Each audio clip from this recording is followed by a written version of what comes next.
जय हिंद। देखिए, गलवान में 10 महीने से चल रहा जो गतिरोध था अब वो सॉल्व होने के कगार पे है, लेकिन ये कम्प्लीटली सॉल्व नहीं हुआ है। ये केवल पेंगसो लेक के आसपास का जो फिंगर 1 से लेके फिंगर 8 तक का एरिया था। इसमें चीन की चाल भी हो सकती है, क्योंकि 10 महीने से जिस बात के लिए भारत सरकार उसके दबाव बना रही थी, सेना दबाव बना रही थी, उसे उसने अचानक अपने हिसाब से समय देखकर उसे माना।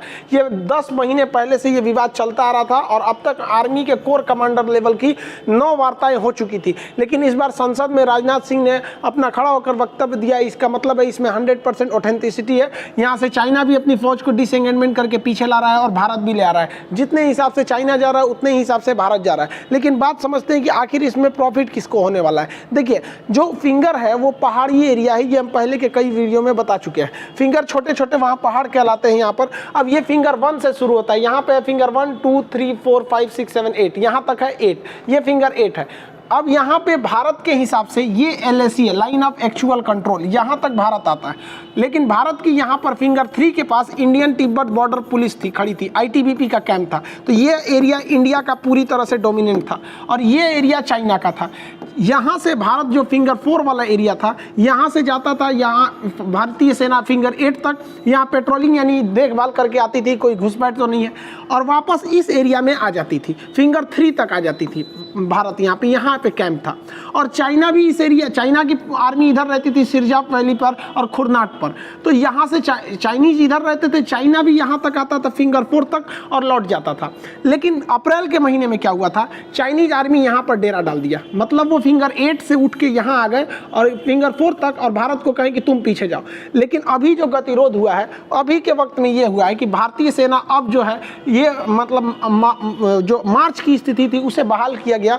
लेकिन भारत के लिए एक दिक्कत ये है कि अब भारत को फिंगर 4 से हट के फिंगर 3 तक जाना होगा, फिंगर 3 तक जाना होगा, और यहाँ से पेट्रोलिंग फिंगर 8 तक होगी और फिर वहाँ से यहाँ तक होगी। यानी जो बफर जोन एक्स्ट्रा बना हुआ है वो भारत की ओर आ गया है। ये थोड़ा सा गड़बड़ है, ये हमको यहाँ पर रहना चाहिए।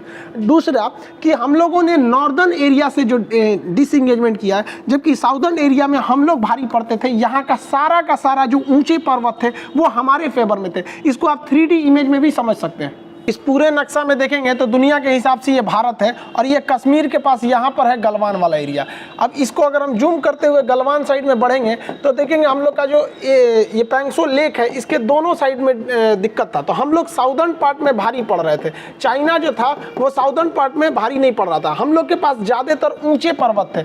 अब ये सब ऊँचे पर्वत हम लोगों के पास थे और चाइना के पास उस साइड के नीचे वाला एरिया था, वो झील के उस साइड में था। भले वो यहाँ पर ये फिंगर 4 तक का दावा कर रहा होगा, लेकिन यहाँ तक का हम लोग का जो पर्वत था ये ज़्यादा ऊंचा था। अगर आप इसको देखेंगे तो इसकी ऊंचाई आपको ज़्यादा दिखेगी। यहाँ से हम आराम से इस एरिया पे, ये नीचे वाले एरिया पे नज़र रख सकते थे। हम लोग हेलमेट पर्वत और ब्लैक ये काला जो टॉप था, ब्लैक टॉप, इसके ऊपर हम लोग आराम से कब्जा जमा के बैठे थे और चाइनीज जो थे वो इस साइड में थे। हम आराम से यहाँ से इनके एरिया पे नज़र रख सकते थे। हम लोग का जो सदर्न पार्ट था ये ज़्यादा हाइट पे था, यहाँ से हम लोग चीन पर आराम से नज़र रख सकते थे और ये ऊंचाई की वजह से इस एरिया में सबसे ज्यादा डोमिनेंस करता है। हम लोग यहाँ पे थे और चाइना के जो बेस कैंप वगैरह था वो यहाँ थे। हम लोग को यहाँ से बढ़त इस बात की मिल जाती कि हम लोग इस एरिया में हमारी फौज रख सकते थे और वहाँ से हमला होता तो इसी एरिया पे रह जाता, इधर हमला नहीं हो पाता। ये एरिया काफ़ी गहरी घाटी है, आप इधर इस साइड में अगर देखेंगे तब तो ये घाटी बहुत ज़्यादा गहरी है। जबकि यहाँ से अगर आप देखेंगे तो इस पर्वत से,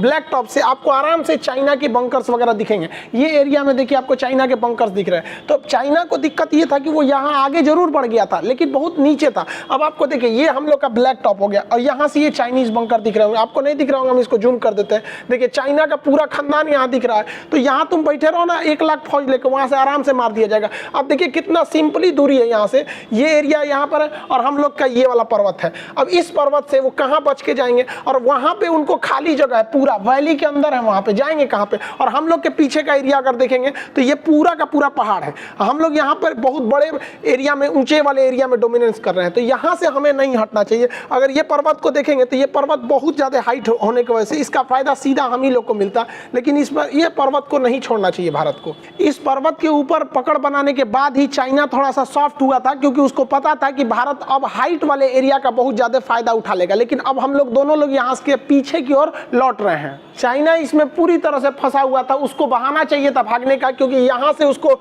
मौत के सिवा इसके इधर से से कुछ नहीं मिलता, वो यहाँ से चाह के भी हमला नहीं कर पाता इस एरिया में। यहाँ फाइटर जेट वगैरह भी कुछ काम नहीं कर पाएंगे, रडार सिग्नल फेल हो, इतना गहरा गहरा खाई है यहाँ से। अब यहाँ पे कितना टैंक लगा दीजिए, उसकी टैंकों की संख्या ज़्यादा थी, कोई दिक्कत नहीं, यहाँ से मार सकते थे उसको। देखिए चाइना पे आप भरोसा नहीं कर सकते हैं। एक तो उसने बफर जोन को हल्का पीछे की ओर घसका दिया। हम तो ये कहते हैं कि भाई जब हम लोग ऑलरेडी हाइट पर थे और हमने इतनी भीषण ठंड को पार कर गए, फरवरी का महीना आ गया, अब क्या जरूरत है समझौता करके, इसी को LAC बना देते हम लोग भी और कहते कि चलो भैया ना हम तुम्हारी बात मानेंगे ना तुम हमारी बात मानो, हम भी इधर की ओर अपनी फौज रखेंगे, तुम यहाँ पे चढ़ गए हो, फिंगर 4 तक तुम चढ़ गए हो, कोई दिक्कत नहीं, हम यहाँ हम इस कोना बढ़ते चलेंगे, तुम उस कोना बढ़ो। नॉर्दर्न एरिया है वो नीचे है और ये वाला एरिया हाइट पर है, और हम लोग यहाँ से सीधे उसके खुरनाक और सिरजाप वैली पर हमला कर सकते थे। ये चाइना का सबसे बड़ा बेस है, तो हम लोग को इधर से हटना हम लोग के लिए निगेटिव है। लेकिन आगे जाके चाइना का क्या भरोसा कि वो दोबारा नहीं आए, आपको यहाँ फिंगर 3 तक लेके चला आया है। हमारी सेना इस बार ज़्यादा डोमिनेट थी, इवन रूस अमेरिका सबने यह सत्यापित कर दिया कि जो जून के महीने में जो घटना हुई थी जिसमें भारत के 20 समान वीर गति को प्राप्त हो गए थे, वहीं चाइना के 45 सोल्जर जो भारत कह रहा था, जबकि इंटरनेशनली रूस वगैरह ने भी इसे लगभग 40 की संख्या बताया। तो आप देखते हैं यहाँ पर हम लोग यहाँ हमेशा भारी पड़ रहे हैं। वहीं इंटरनेशनल खबर के हिसाब से चाइना जो है वो एक जेनेटिकली आर्मी को तैयार कर रहा है। जेनेटिकली आर्मी क्या होती है कि जो उसकी ट्रेडिशनल फौज है, आप देखेंगे चाइना जो है फौज पर चाइना और रूस अलग अलग टाइप के रिसर्च कर देते हैं। सर हमारे यहाँ जो कोरोना की वैक्सीन बनी थी वो वॉलंटियर्स पे दी गई थी, उससे स्पेशली सहमति लेके, बट चाइना और रूस में क्या हुआ, फौजियों पर वैक्सीन लगा दीजिए। मतलब भाई फौजी को वैक्सीनेशन के लिए वो थोड़ी है कि उन पर आप रिसर्च करने लगेंगे, और फौजी के ऊपर अगर कोई वैक्सीन लगा के उसे आप आम आदमी को देते हैं तो वो सक्सेस कैसे कर पाएगी, क्योंकि फौजियों का जो हेल्थ होता है वो आम आदमी से अच्छा होता है। हो सकता है कि उसमें वो वैक्सीन नुकसान ना करे क्योंकि वो चीज एकदम अच्छे होते हैं, चुस्त दुरुस्त होते हैं, और किसी नॉर्मल आदमी को देंगे तो वो वैक्सीन असफल हो जाएगी वहां पर। तो वो वहां पर जेनेटिकली मॉडिफाई कर रहा है चाइना, जैसे मुर्गा उर्गा को अमेरिका में जेनेटिकली मॉडिफाई कर दिया जाता है, तो वैसे ही अपनी सैनिकों को भी वो मॉडिफाई कर रहा है। चीन को जेनेटिक इंजीनियरिंग में महारत हासिल है, चीन बहुत ही तेजी से जेनेटिक में आगे बढ़ रहा है। जेनेटिक जो होता है हमारे DNA और RNA के कुछ टुकड़े को लेकर अलग किया जा सकता है, ये हमारा जेनेटिक इंफॉर्मेशन का हिस्सा होता है, इसी में सारा इंफॉर्मेशन रहता है। इंफॉर्मेशन का इन द सेंस कि हमारी अगली संतान में कितनी आंखें रहेंगी, 2 आंख, हमारी अगली संतान में कितने हाथ रहेंगे तो 2 ही रहेंगे। वही अगर मान के चलिए मकड़ी हो गई तो उसमें अलग हो जाएंगे, चमगादड़ हुआ तो उसमें पंख हो जाएगा। तो अगली पीढ़ी में क्या क्या बनाना है और क्या क्या नहीं बनाना है, ये सारा काम ये DNA ही करता है। और अगर हम इस DNA से कोई चीज़ निकाल देंगे ना तो हमारे में वो चीज़ कम हो जाएगा। जैसे मान के चलिए इस DNA में से हम एक टुकड़ा निकाल लिए, ये वो टुकड़ा है जो नाक को बनाता है, नाक, मेरा नाक, तो मान के चलिए हम ये टुकड़ा निकाल दिए ना तो मेरी अगली पीढ़ी में नाके नहीं होगा, और उसके जगह पे हम कोनो ठोड़, कौवा का ठोड़ लगा देंगे, कौवा के अंदर से जीन निकालेंगे जो उसका ठोड़ बनाता है वो लगा देंगे तो हमारी अगली संतान में इसे ठोड़ निकला रहेगा। तो चाइना ऐसे ही कर रहा है, वो जो गर्भवती महिलाएं हैं उनके गर्भ में ही बच्चे को जेनेटिकली चेंज कर रहा है, जिससे कि उसके अंदर से जो ब्रेन के हिस्सा में, जो DNA के हिस्सा में एक ऐसा चेंजिंग करना चाहता है जिससे कि उस सैनिक को दुख, दर्द, फीलिंग्स वगैरह क्या हो जाए, एकदम खत्म हो जाए, वो आदमी ही रहे लेकिन उसकी थिंकिंग रोबोट की तरह हो, उसमें थकान कम हो, ये सब चीज़ें कम हो। देखिए हम थकते हैं, हमें चोट लगता है, इमोशन होते हैं, ये सारा ब्रेन का खेल है। अब इसी में चाइना है इस पे वर्क कर रहा है, हालांकि पूरी इंटरनेशनल कम्युनिटी इसके खिलाफ है। फिर भी चीन को जेनेटिक्स में महारत हासिल हो चुका है। इस वक्त में जो कोरोना वायरस है वो रियल में इस तरह से दिखता है, हालांकि उसे जूम करके देखेंगे तो उसका अंदर का जेनेटिक मटेरियल इस तरह से दिखता है। इतना जल्दी कोरोना की वैक्सीन बन गई, इसके पीछे कहीं ना कहीं चीन भी, मतलब एक तरह से कहें कि उसने पिछले साल दिसंबर के महीने में जैसे कोरोना आया उसने कोरोना का जेनेटिक इन्फॉर्मेशन दे दिया कि उसका जेनेटिक कोड क्या है। जब कभी जेनेटिक कोड पता चल जाता है तो उसकी वैक्सीन ढूंढने में काफ़ी ज़्यादा आसानी हो जाती है। जेनेटिक कोड, ये बायोलॉजी में जब आपको DNA RNA वाला चैप्टर पढ़ाएंगे तो उसमें बताएंगे, बायोलॉजी भी तो स्टार्ट ही होने वाला है, तब वहाँ पे हम आपको जेनेटिकली वाला जेनेटिक्स का सिद्धांत बताएंगे, तब वहाँ वो उसी आधार पर वैक्सीन बनाने को मिला है। तो चाइना इसमें बहुत तेजी से काम कर रहा है, हालांकि इसी कोड के हिसाब से भारत ने वैक्सीन को बना लिया है और भारत की वैक्सीन हर जगह पे सक्सेस भी है। वहीं देखेंगे तो WHO जो है चीन को कोरोना फैलाने के आरोप में पूरी तरह से एक तरह से क्लीन चिट देता हुआ दिख रहा है। इसने कहा, WHO का कहना है कि कोई 100% प्रूफ नहीं मिला है कि ये वुहान से के लैब से ही चालू हुआ है। तो भाई साहब सीधे कह दो ना कि तुम मिले हुए हो, बाकी लोग को पागल समझते हो का ट्रेडोस कहीं का। अमेरिका हालांकि ट्रंप WHO से बाहर ही हो गए थे, लेकिन बाइडेन आएंगे तो WHO में शामिल हो जाएंगे। आने वाले वक्त में चीन अपनी छवि को इस तरह कर लेगा कि भैया हमारे पास भी तो कोरोना बाहर से ही आया था। अब वो अपना पल्ला झाड़ना चाहता है चाइना, उसमें WHO भी इनकी मदद कर रहे हैं। हालांकि चाइना ने भी कोरोना की वैक्सीन बनाया, लेकिन चाइना में बहुत जल्दी मई के महीने में ही 2020 में जब पूरी दुनिया में कोरोना फैल रहा था तो उस समय चाइना में कोरोना खत्म हो गया था। तो चाइना के पास कोरोना के मरीज नहीं रहे, जिस वजह से चाइना अपनी वैक्सीन को बना के टेस्ट किस पे करे, तो वैक्सीन पर चाइना जो है ये फादर ऑफ कोरोना, टेस्टिंग की असुविधा हो रही थी। इसलिए चाइना ने अपनी वैक्सीन को ब्राजील में कहा कि आप लोग हमारी वैक्सीन को ट्रायल में हिस्सा लीजिए। तो ब्राजील वालों ने कहा कि भाग यहाँ से, तोरा वैक्सीन ना लेंगे। मोदी जी को फोन किए, अपने वैक्सीन भेजेंगे।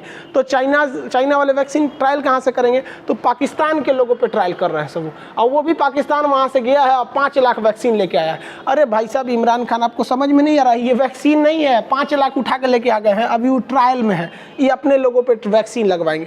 अब सफल हो गया तो आप समझिए, आप सफल हो गया तो चाइना का वाह वाह वाह वाह होगा।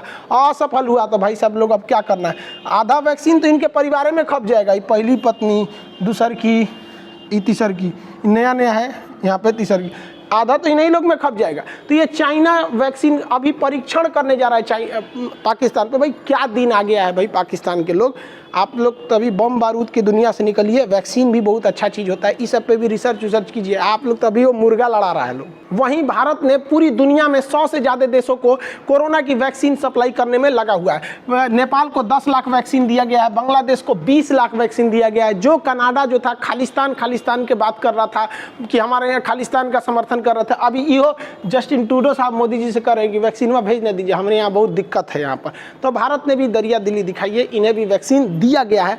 दुनिया में सबसे ज्यादा लगभग 100 देशों को भारत है वैक्सीन को प्रोवाइड करा रहा है और बहुत दूर तक वैक्सीन प्रोवाइड करा है। कैरेबियाई देश में हम आपको बताए थे कि यहाँ एक हिस्पेनियोला नाम के देश द्वीप है, जिसके एक और डोमिनिकन है, दूसरी ओर हैती है। तो यहाँ से एयर इंडिया के विमान में डोमिनिकन नाम के देश पर 35,000 वैक्सीन के डोज दिए गए हैं। तो आप कहेंगे कि 35,000 डोज में क्या होगा, तो भाई साहब डोमिनिकन की जनसंख्या ही है 72,000। तो आधे लोगों को तो यहाँ पे वैक्सीन एक के बार में लग गया। एयर इंडिया की जहाज लेके पहुंच गई। देखिए यहाँ हमारा तिरंगा झंडा है। ये भारतीयों के लिए इससे बड़ी बात क्या हो सकती है कि एक वैक्सीन जब इंडिया से डोमिनिकन पहुंचा तो वहां के प्रधानमंत्री जो थे खुद एयरपोर्ट पर आए थे। देखिए अपने हाथ से निकाल रहे थे जहाज में से वैक्सीन, जल्दी जल्दी निकालिए यार, सबको लगाओ यहाँ पर। तो हम लोग की वैक्सीन पूरी दुनिया में जा रही है। अब चाइना को इसके लिए एक निगेटिव असर पड़ रहा है, क्योंकि लोग को पहले उम्मीद था, पहले तो चाइना से दुश्मनी है कि भाई साहब तूने पूरी दुनिया को रुला के रख दिया कोरोना वायरस को लेकर। और भारत जो है वो पूरी दुनिया में कोरोना वैक्सीन का एकदम अग्रणीय बन गया है। सभी देशों को जरूरत है भारतीय कोरोना वैक्सीन का,